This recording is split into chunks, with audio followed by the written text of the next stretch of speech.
He was not preaching. He was not performing miracles. He was building a house. Before the cross, before the crowds, before history learned his name, Jesus spent his days shaping wood with his hands, measuring, cutting, lifting beams in silence. The creator of all things working inside the limits of time, muscle, and sweat. The Gospels pass over these years almost completely. No sermons recorded, no signs described, just one quiet word, Carpenter. But nothing in Scripture is accidental. What if this forgotten labor was not a footnote, but a preparation? What if the hands that would later be pierced first learned obedience through wood? What if salvation was shaped long before it was revealed?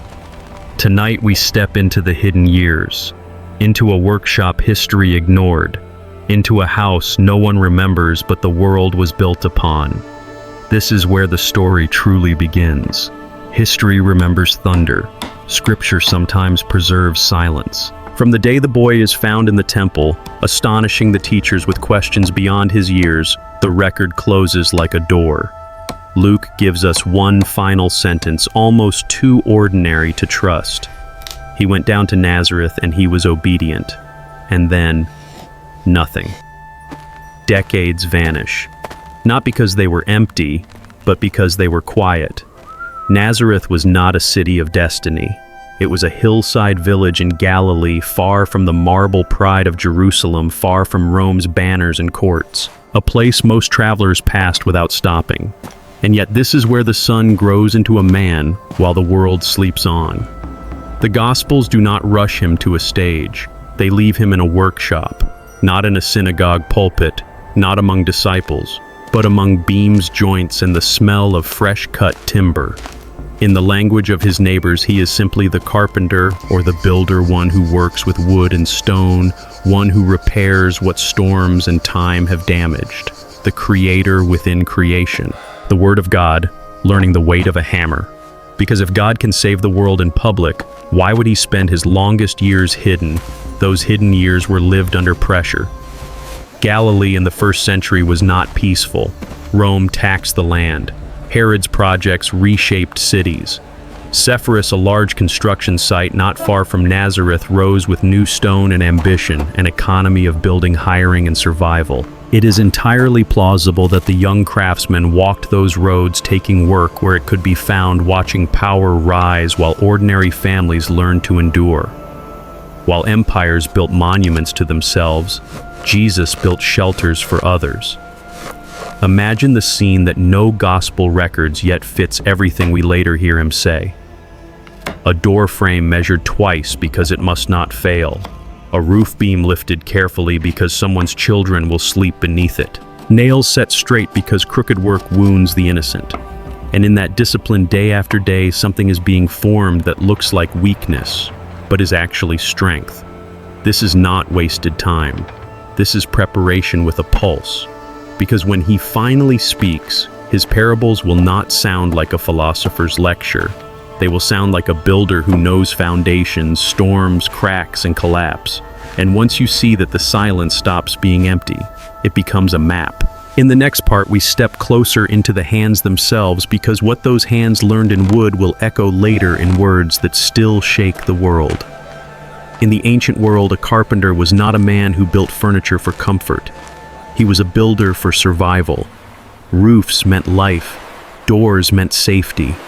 Beams meant a family could endure another winter, another storm, another year under Rome's shadow. Jesus entered human need long before he entered public ministry through work that left no scroll, no witness, no headline. Only hands. Hands that learned the grain of wood the way a reader learns the lines of a sacred text. Hands that knew what splits easily, what holds under pressure, what must be reinforced before it collapses. In Scripture, his hands will later heal, break bread, lift the fallen. But first they carried planks. They measured corners. They set weight onto foundations that had to be true. The God Christians confess as Lord did not begin by commanding the world. He began by serving it, quietly, repeatedly, without applause. And there is a second darker turn. Wood is never neutral in the Bible.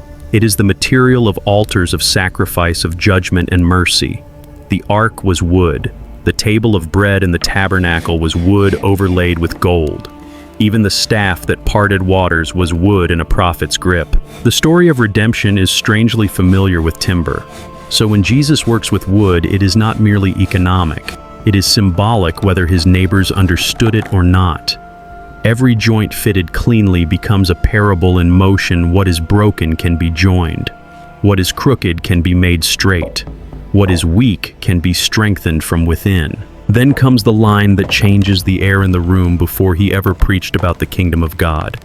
He built spaces where ordinary people could live as if they mattered. A roof that does not leak is a kind of mercy. A door that closes is a kind of protection. A house that stands is a silent promise you are not abandoned. And in the stillness, a question rises, almost uncomfortable in its intimacy. If Jesus spent years building homes for strangers, what was he building inside himself? Because the hands that learn to lift beams will one day be stretched wide. The wood itself becomes the clue, because the story of timber in Scripture doesn't end at a house. It leads with terrifying precision toward a cross. Wood is one of Scripture's quiet obsessions. It appears like a recurring fingerprint across centuries, ordinary everywhere, and yet always near the turning points of redemption. A tree stands in Eden not as decoration, but as a boundary between trust and rupture. And the moment that boundary is crossed, history begins to bleed. Then in the age of judgment, salvation takes the form of wood again, an ark shaped plank by plank while the world laughs. Not a miracle from the sky.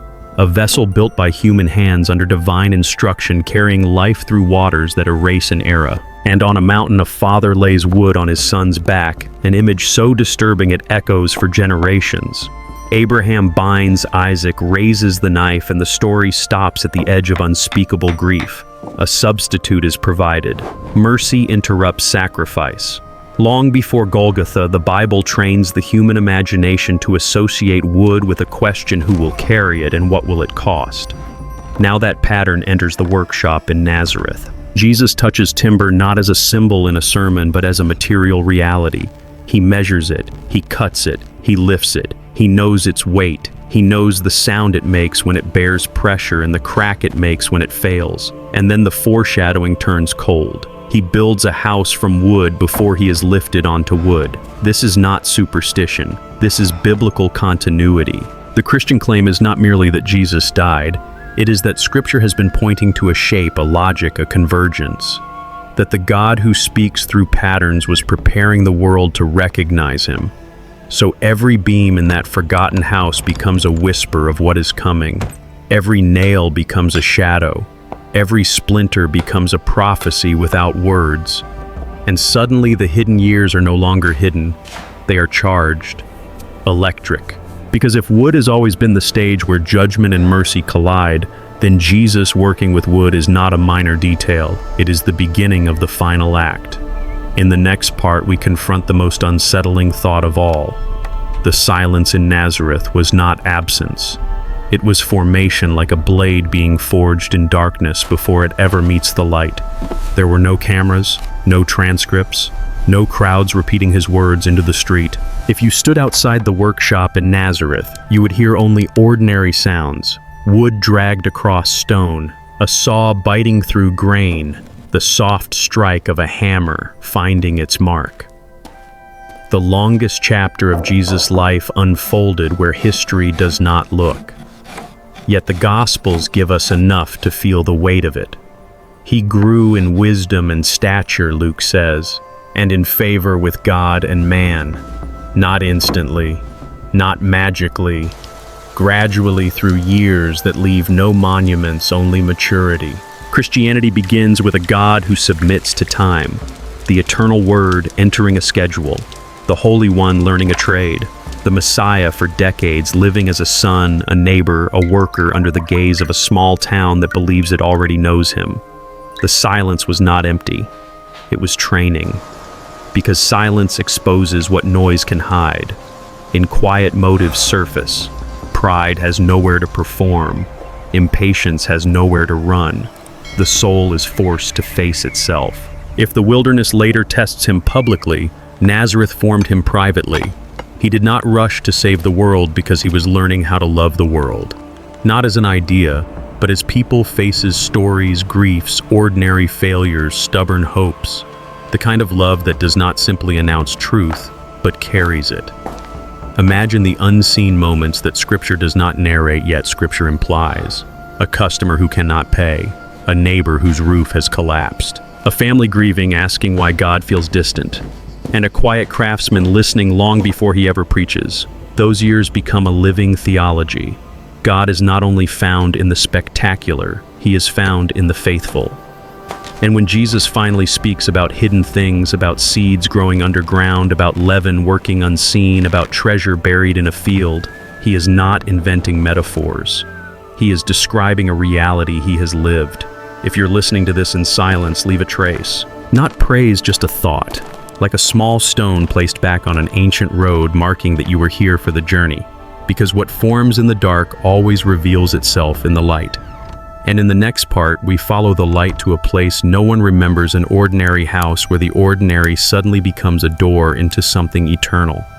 Somewhere in Galilee on a slope where wind worried the stones, or beside a narrow path worn smooth by sandals, there was a house that Jesus helped raise. And we do not know where it is. No preserved foundation, no inscription, no shrine with a plaque that says, "Here the Messiah built."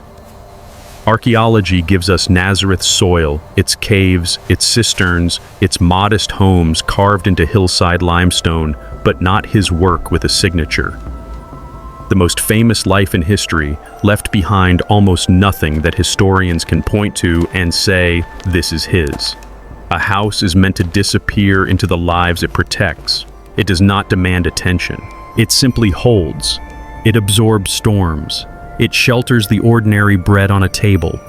Children in the corner, prayers spoken quietly at night when the world is heavy. So imagine this forgotten house not as a missing artifact, but as a hidden witness. A structure raised for someone who would never know what hands had touched their threshold.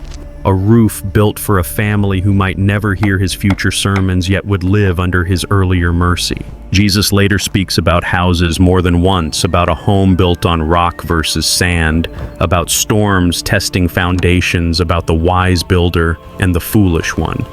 He speaks like someone who has seen collapse up close, who knows how quickly a life can fall if the base is false. But the line that pierces this part comes near the end of his story.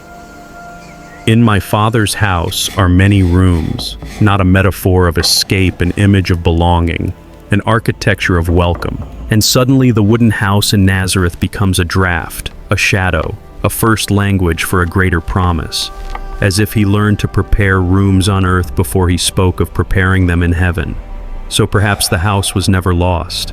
Perhaps it was multiplied, echoing in every place where the vulnerable are sheltered, where the forgotten are given space, where love takes physical shape. The most sacred thing Jesus built may not have been a structure at all. It may have been a pattern. Because in the next part, he stops building houses and begins building people. Then without announcement, the rhythm breaks. The carpenter leaves the workshop. No tools in his hands. No commissions waiting. No unfinished beams calling him back. The Gospels do not dramatize the departure, but the shift is unmistakable.